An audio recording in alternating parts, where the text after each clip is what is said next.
Assalamualaikum warahmatullahi wabarakatuh. Kita berjumpa kembali di pertemuan ke-6 untuk mata kuliah termodinamika. Di pertemuan ke-6 ini kita akan melanjutkan bab keempat pada buku termodinamika Cengel, yaitu analisis sistem tertutup. Pada minggu sebelumnya, di pertemuan kelima, kita telah membahas sebagian materi, sehingga pada minggu ini kita tinggal melanjutkan beberapa materi yang tersisa di bab keempat. Nah, selanjutnya kita akan berbicara tentang specific heat. Specific heat adalah energi yang dibutuhkan untuk menaikkan temperatur dari sebuah satuan massa sebanyak 1 derajat. Ada dua jenis specific heat, yaitu CV, yaitu specific heat pada volume konstan, dan CP, specific heat pada tekanan konstan. Nah, secara sederhana specific heat dapat kita jelaskan sebagai berikut. Specific heat adalah besaran energi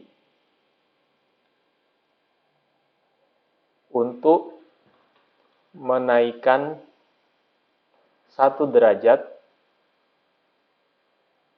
pada 1 kilogram massa. Contoh, untuk menaikkan 1 kilogram, ini contohnya adalah helium, ya. Untuk menaikkan 1 kilogram helium pada volume konstan, kita butuh 3,12 kilojoule.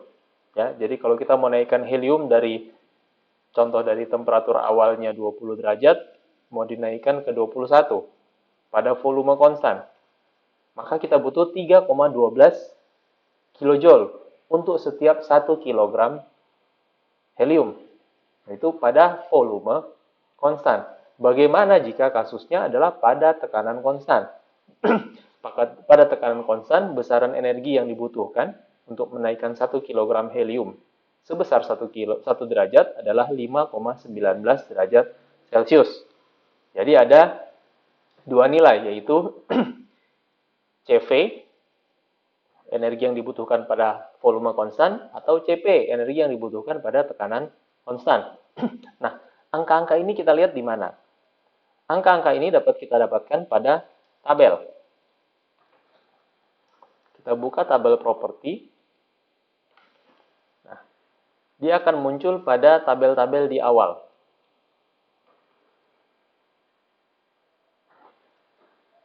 Nah, ini ada di tabel A2.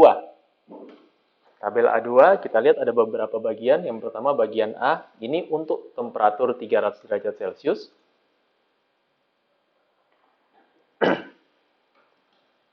Pada temperatur 300 derajat Celcius untuk gas.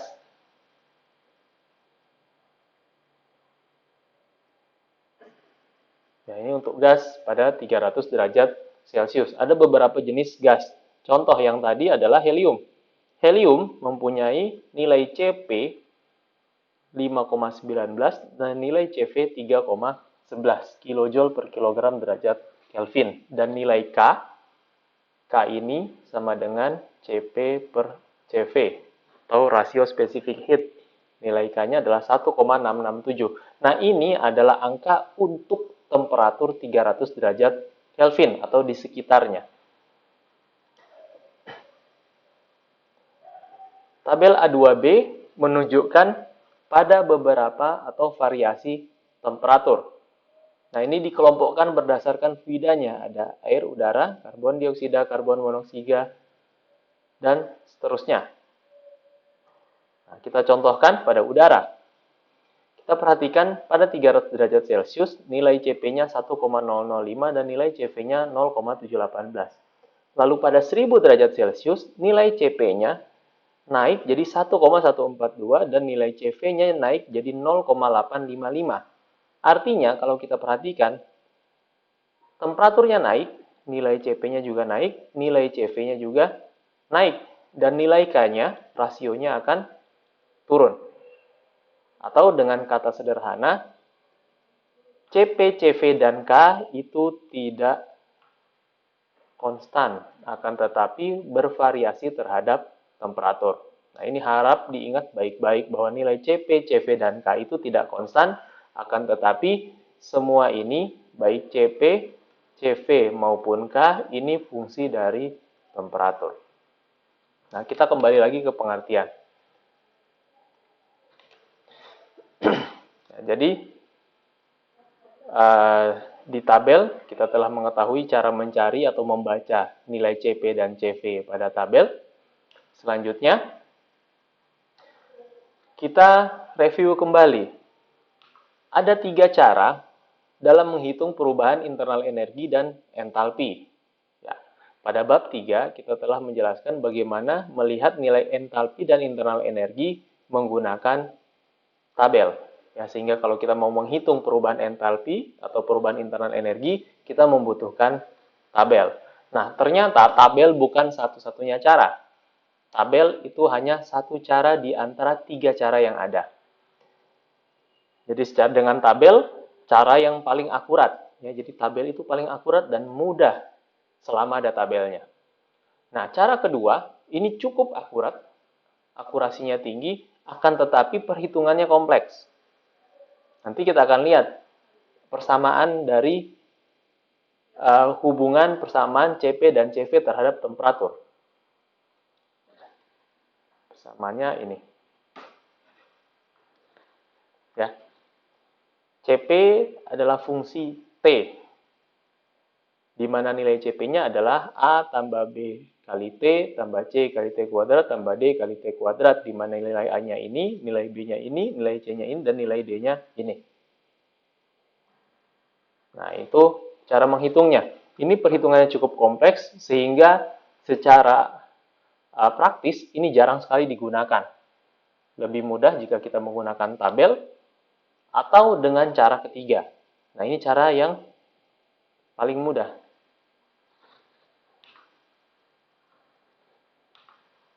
Ini cara paling mudah. Akurasinya cukup. Ya. Cukup artinya tidak terlalu baik, tapi masih bisa ditolerir pada kasus-kasus tertentu. Nah, kita lihat kenapa cara ini akurasinya cukup dengan syarat-syarat tertentu. Kita akan lihat pada grafik 424. Garis lurus ini adalah garis nilai CP untuk gas ideal, yaitu argon, helium, neon, krypton, xenon, dan Rn. Nah, kalau kita lihat pada gas ini, nilai CP-nya konstan terhadap temperatur, sehingga nilainya tetap. Walaupun temperaturnya naik, nilainya tetap di sekitar angka 20. Akan tetapi, untuk fluida lainnya, nilai CP secara aktual adalah membentuk kurva seperti ini. Artinya, nilai CP pada temperatur 1000 derajat itu berbeda jauh dengan nilai pada temperatur 3000 derajat. Kita lihat ini pada karbon dioksida. Ya, dari 55 sampai ke 60 lebih.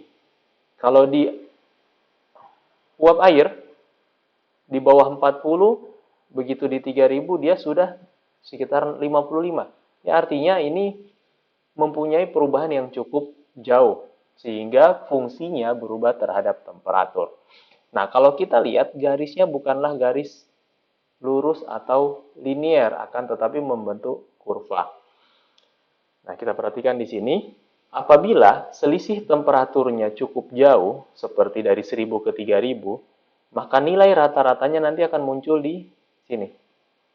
Ya, sehingga deviasi yang terjadi antara nilai rata-rata dengan nilai aktual itu cukup besar.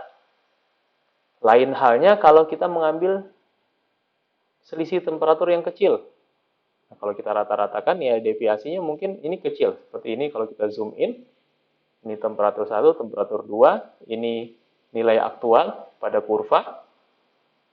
Di temperatur rata-ratanya, ini nilai rata-ratanya. Nah, ini persentasenya cukup kecil. Nanti kita akan lihat di contoh soal. Nah, apa hubungannya CP dan CV terhadap internal energi dan entalpi? Ternyata yang kita ketahui, entalpi adalah fungsi dari temperatur. Begitu juga Cp dan Cv. Kedua-duanya merupakan fungsi dari temperatur. Tapi apa hubungannya? Nah, dari beberapa penurunan persamaan ini kita dapat melihat bahwa perubahan internal energi itu sama dengan Cv kali perubahan temperatur. Begitu juga perubahan entalpi sama dengan Cp kali perubahan temperatur. Nah, dari sini kita bisa melihat bahwa ternyata ketika menghitung internal energi, kalaupun kita tidak punya tabel, selama kita bisa mencari nilai CV-nya, maka kita bisa menghitung perubahan internal energi. Begitu juga dengan perubahan entalpi. Nah, kita lihat contoh 47. Pada contoh 47, udara pada temperatur 300 derajat Kelvin, jadi temperatur satunya 300 derajat Kelvin, tekanan satunya 200 kilopascal. Lalu dipanaskan. Dipanaskan dalam kondisi tekanan konstan, sehingga temperatur 2 naik jadi 600 derajat Kelvin dan tekanannya tetap di 200 kilopascal. Nah, dari sini dicari atau ditanya, tentukan berapa perubahan internal energi menggunakan 3 cara, A, B, dan C. Cara pertama menggunakan tabel, cara kedua menggunakan persamaan, cara ketiga menggunakan specific heat, CV, rata-rata. Yang pertama, menggunakan tabel. Untuk udara, kita akan menggunakan tabel A17. Kita lihat pada temperatur 300 Kelvin dan 600 Kelvin, didapat nilai internal energinya adalah 214 dan 434,78. Nah, saya tunjukkan tabel udara. Tabel udara berbeda dengan tabel air. Jadi kalau kemarin kita sering melihat tabel A4, A5, dan A6 sampai A7 itu adalah tabel air. Sementara tabel udara itu adanya di tabel 17. Nah, ini adalah tabel udara, tabel 17. Kalau kita perhatikan tabel udara, ini ideal gas properties of air untuk udara. Pada tabel ini, nilai entalpi internal energi itu hanya ditentukan dari temperatur dalam satuan Kelvin. Jadi kita tidak memerlukan tekanan. Artinya, perubahan tekanan itu tidak mempengaruhi entalpi dan internal energi. Yang mempengaruhi hanya temperatur. Sehingga kita bisa lihat pada temperatur 300, nilai entalpinya 300,19, nilai internal energinya 214,07. Lalu pada temperatur 600, nilai entalpinya 607, nilai internal energinya 434,78.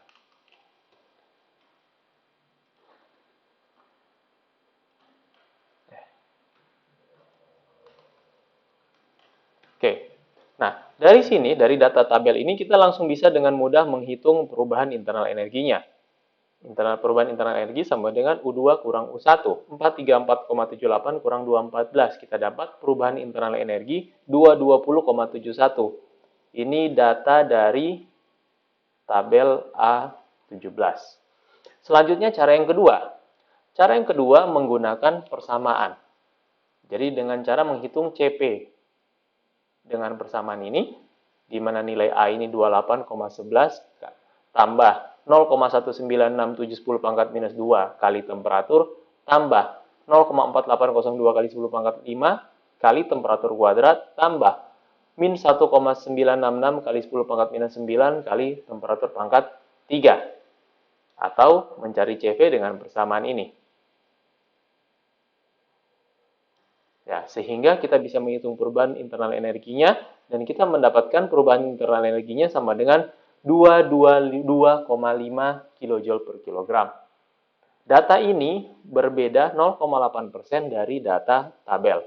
Jadi errornya sekitar 0,8%. Cara yang ketiga adalah cara yang paling mudah, yaitu dengan mencari CV rata-rata. di mana menghitung perubahan internal energi sama dengan CV kali T2 kurang T1. Kita tahu T2-nya adalah 600 dan T1-nya adalah 300. Selanjutnya kita tinggal mencari berapa CV rata-ratanya. Nah, untuk melihat CV rata-rata, kita butuh mengetahui berapa temperatur rata-rata. Temperatur rata-rata bisa dicari dengan cara temperatur 2 kurang temperatur 1 bagi 2, yaitu 600 kurang 300 bagi, maaf, ini tambah ya. Temperatur 2 tambah temperatur 1 bagi 2. Jadi 600 tambah 300, 900 bagi 2 sama dengan 450 derajat Celcius. Nah, setelah itu kita tinggal mencari berapa nilai CV pada 450 derajat Celcius. Atau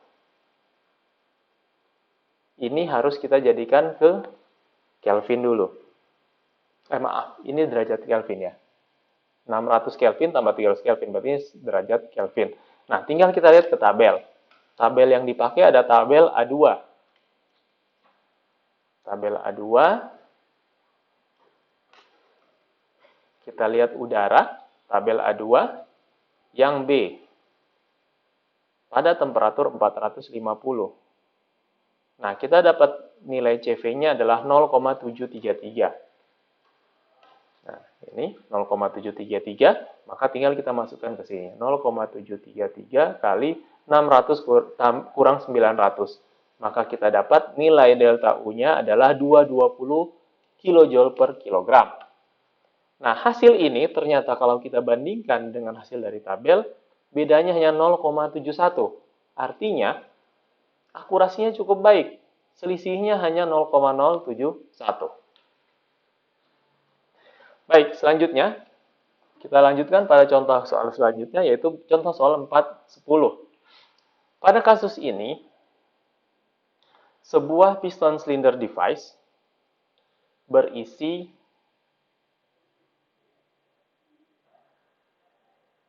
udara pada tekanan 150, temperatur 27 derajat Celcius. Pada saat awal, piston ini tertahan oleh sebuah stopper. Ya. Jadi kondisi awal, volumenya 400 liter, tekanannya 150 kPa, temperaturnya 27 derajat Celcius. Dan piston tertahan pada sebuah stopper, sehingga dia tidak turun karena beratnya. Nah, selanjutnya, udara ini dipanaskan. Nah, ketika udara dipanaskan, temperaturnya akan naik, tekanannya akan naik. Nah, dari keterangan diketahui bahwa piston, berat atau massa dari piston ini akan terangkat ketika tekanannya sampai 350 kPa. Artinya, ketika awalnya dipanaskan, tekanannya dari 150 ini harus naik sampai 350 sebelum ini bisa terangkat ke atas. Sehingga proses 1 ke 2 yaitu terjadi dalam kondisi volume konstan. Nah, kita gambarkan seperti ini. Ini tekanan awal, tekanan 1, 150 kPa. Ini titik 1. Volumenya adalah 0,4 meter kubik atau 400 liter. Lalu dipanaskan. Ketika dipanaskan tidak terjadi secara tekanan konstan. Kenapa? Karena piston ini tidak bergerak sampai tekanannya 350 kPa. Artinya, dia akan terjadi secara volume konstan. Dari 1 ke 2 hingga mencapai tekanan 350 kPa. Nah, ketika sampai di tekanan 350 kPa, piston ini sudah bisa bergerak naik ke atas. Sehingga ketika kita panaskan terus, pistonnya akan naik ke atas dan tekanannya akan konstan. Ya, jadi kalau kita perhatikan jalurnya, prosesnya terjadi yang pertama, pemanasan dalam volume konstan. Selanjutnya ketika tekanannya cukup, pemanasannya akan terjadi dalam kondisi tekanan konstan. Jadi ada 2 titik, 1, 2, dan 3. 1 ke 2 volume konstan, 2 ke 3 tekanan konstan. Nah, massa dari piston akan bertahan hingga atau akan bergerak pada tekanan 350 kPa. Lalu udara tadi dipanaskan hingga volumenya menjadi 2 kali lipat. Artinya pada titik 3 volumenya sudah 2 kali lipat dari volume 1. Ya, artinya volume 2-nya itu 0,8 meter kubik. Pertanyaannya adalah berapa temperatur di titik 3? Ya, yang ditanya temperatur 3-nya berapa? Setelah selesai pemanasan temperatur akhirnya berapa? Selanjutnya kalau kita perhatikan, piston akan bergerak, artinya akan muncul WB. Ya. Boundary work. Nah, berapakah besarnya? Dan yang ketiga adalah berapa besar Q-nya? Kalori yang dibutuhkan untuk menjalankan ini semua. Nah, kita lihat. Yang pertama, untuk mencari temperatur 3, kita bisa menggunakan persamaan gas ideal. Di mana P1 per P1. P1 kali V1 per T1 sama dengan P3, V3 per T3. Ya, di mana P1 150 kPa, volume 1-nya 0,4 bagi 300 Kelvin. Sama dengan P3 350 kPa kali volume 2-nya. Volume 2-nya sama dengan volume 2 kali volume 1 atau sama dengan 0,8 meter kubik. Bagi T3, dari persamaan ini kita bisa menghitung T3-nya atau temperatur akhirnya adalah 1400 Kelvin. Nah, selanjutnya, untuk menghitung boundary work. Boundary work bisa dihitung dengan mencari tekanan kali perubahan volume ya.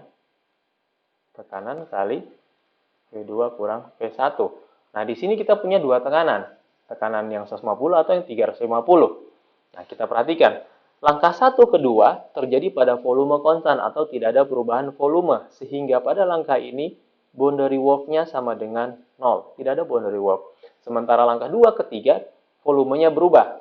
Maka boundary work-nya akan muncul di titik 2 ke 3. Di mana besar boundary work-nya sama dengan P2 kali V3 min V2. Tinggal kita masukkan 350 kPa kali perubahan volumenya 0,8 kurang 0,4. Maka kita dapat boundary work-nya sebesar 140 kJ. Nah, yang terakhir adalah berapakah kalori yang dibutuhkan untuk memanaskan ini semua?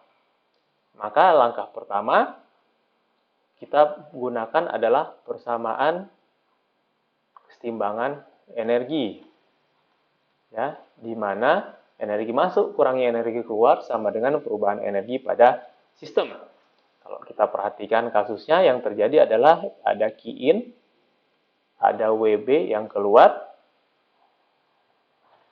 lalu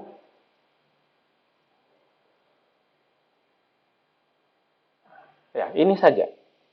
Ya, sehingga yang masuk Q-in, yang keluar WB sama dengan perubahan internal energi atau Q-in min WB sama dengan massa kali perubahan internal energi. Maka kita perlu menghitung massanya. Menghitung massa bisa menggunakan persamaan gas ideal di mana massa sama dengan tekanan 1 kali V1 bagi R T1. Nah, kita tinggal masukkan angkanya, maka kita dapat massa gas di dalam, massa udara di dalam piston silinder device tadi adalah 0,697 kg. Selanjutnya, kita tinggal mencari nilai internal energi berdasarkan temperatur. Nah, dari sini kita hitung, kita lihat di tabel, pada 300 Kelvin, internal energinya 214, pada 1400, nilai internal energinya adalah 1113,52. Nah, tinggal kita masukkan ke persamaan ini. Q-in kurang WB sama dengan massa kali delta U. WB tadi 140 kJ, massa 0,697. Delta U, U2 kurang U1. Maka kita dapat Q-in-nya sama dengan 767 kJ. Selanjutnya, internal energi, entalpi, dan spesifik heat pada zat padat dan cair. Pada zat gas, di bab sebelumnya kita bicara gas.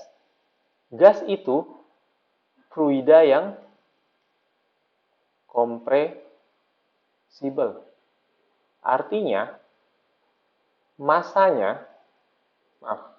densitasnya berubah terhadap tekanan. Tekanannya naik, dia semakin rapat, tekanannya longgar, tekanannya turun, dia semakin longgar.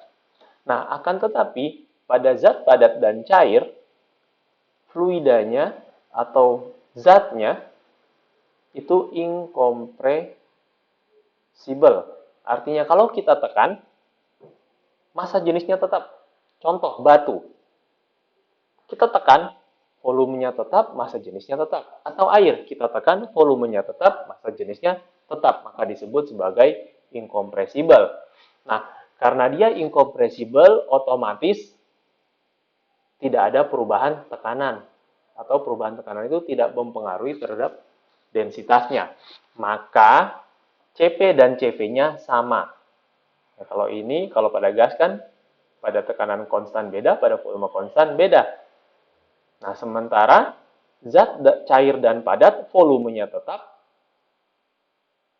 walaupun tekanannya mau dinaikkan, atau densitasnya juga tetap. Sehingga kita kenal untuk ini, kita pakai satu C saja. C untuk specific heat. Dia berlaku untuk tekanan konstan maupun volume konstan. Nah, sehingga dari sini kita bisa tuliskan bahwa perubahan internal energinya sama dengan C kali delta T.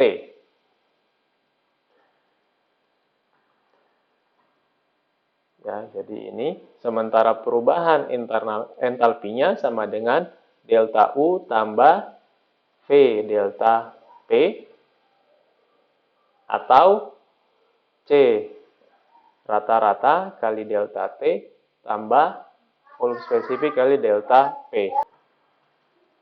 Nah, di sini kita lihat untuk solid padat V kali delta P ini tidak signifikan, ya. Volume spesifik kali perubahan tekanan tidak spesifik. Sehingga untuk solid, ya, delta H itu sama dengan delta U. Ini untuk solid atau benda padat. Sementara untuk cairan ini tidak berlaku.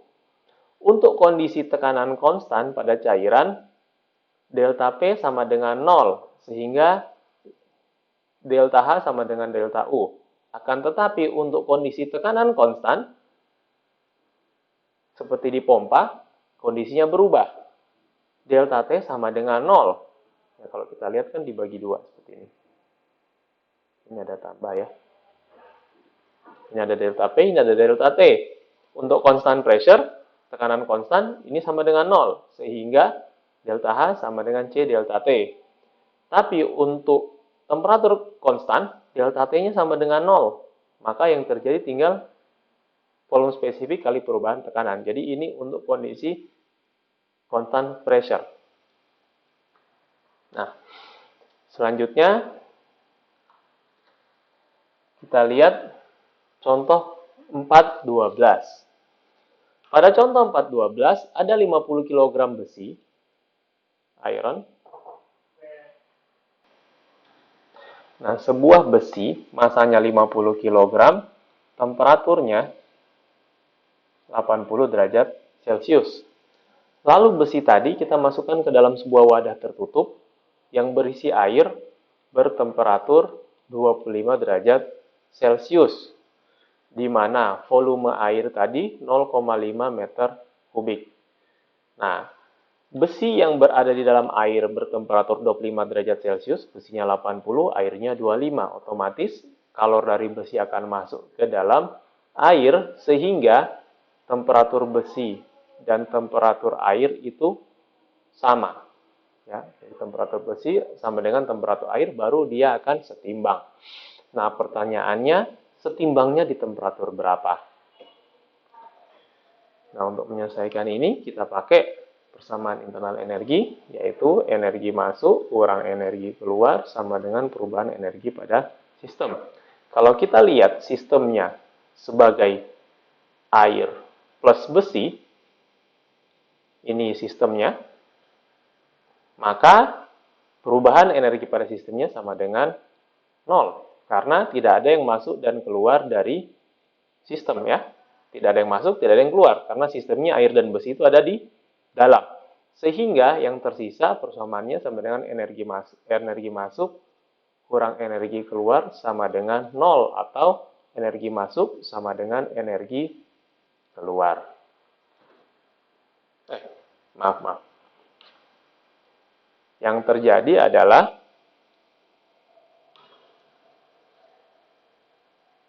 karena ini tidak ada, maka perubahan energi pada sistem sama dengan 0. Atau kalau kita lihat perubahan energi pada sistem itu adalah perubahan internal energi, perubahan internal energinya sama dengan 0. Nah, kita lihat perubahan internal energi itu ternyata terjadi pada dua sisi, pada sisi air dan sisi besi. Sehingga perubahan internal energi itu sama dengan perubahan internal energi pada besi dan perubahan internal energi pada air. Nah, kita akan tinjau. Perubahan internal energi pada besi sama dengan C, massa. Sama dengan massa besi kali C besi kali delta T besi. Ditambah perubahan internal energi pada air, massa air kali C air kali delta T air. Sehingga kita harus mencari dulu berapa massa dari air. Karena air tidak diketahui massanya, hanya diketahui volumenya 0,5 meter kubik. Sementara besi diketahui massanya adalah 25 kg. 50 kg. Ya. Nah, kita bisa menghitung massa air dengan persamaan ini. Massa air sama dengan volume air bagi volume spesifik air, sehingga didapat massa air 500 kg. Lalu dari tabel 3, kita bisa melihat nilai C untuk air adalah 0,45 dan nilai C untuk besi adalah 0,45 dan nilai C untuk air adalah 4,18. Sehingga tinggal kita masukkan ke dalam persamaan ini. Ini massa besi kali C besi kali T2 min T1 dari besi. Ditambah massa air kali C air kali T2 min T1 air sama dengan 0. Nah, di sini massa besinya 50 kg, C besinya 0,45, T2-nya yang kita mau cari, T1-nya 80. Ditambah massa air 500 kali C air 4,18 dikali T2 min T1 air. Nah, ini T2 yang kita cari. Nah, setelah persamaan ini kita selesaikan, maka kita dapat temperatur 2-nya sama dengan 25,6 derajat Celcius. Artinya, ketika kondisinya setimbang, temperatur besi ini jadi 25,6 dan temperatur air jadi 25,6. Atau temperatur besi dari 80 turun ke 25,6, temperatur air dari 25 naik ke 25,6. Sehingga ini setimbang. Nah, berikut adalah tadi adalah pertemuan terakhir kita untuk materi sebelum mid semester. Selanjutnya, pada pertemuan selanjutnya kita akan masuk ke mid semester. Sekian pertemuan kita. Wassalamualaikum warahmatullahi wabarakatuh.